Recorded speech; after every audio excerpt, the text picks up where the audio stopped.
Rules are a starting point, not the final answer. Kids make up rules for games. Got you. No, I was still touching the base, remember? Well, I've got the talisman in my pocket, so that doesn't count. Fine, but from now on you can only use that once per game. Okay, but no tag backs for 5 seconds. Instead of playing by the rules, they're playing with the rules, playing with the game itself. Changing the game is part of the fun.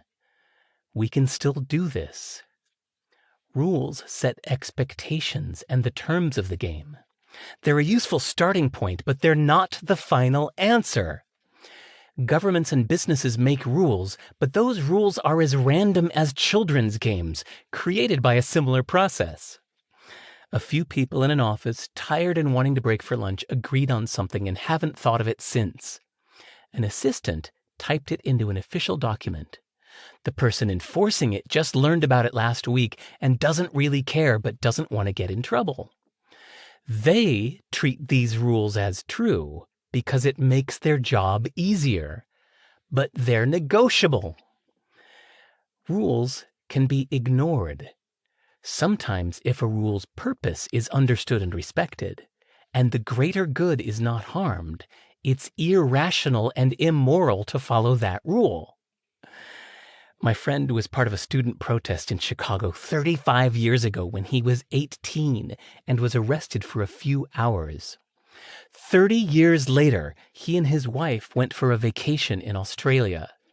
Upon arrival, the visa forms ask if you've ever been arrested. He ticked yes.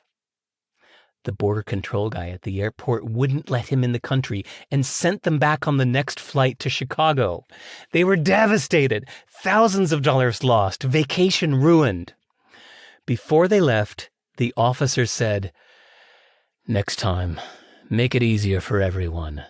Just tick no." Rules can be changed. Society doesn't want rules to change since most people don't want the trouble. But improving the rules over time is necessary. Someone has to do it.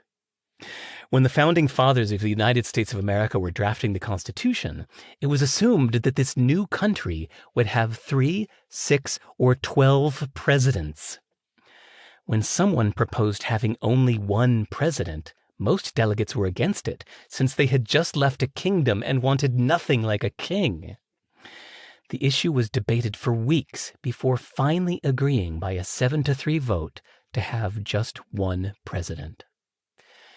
It's a reminder that the way things are is arbitrary and not the only way. The world is as negotiable as a flea market in Marrakesh. Only a fool doesn't haggle.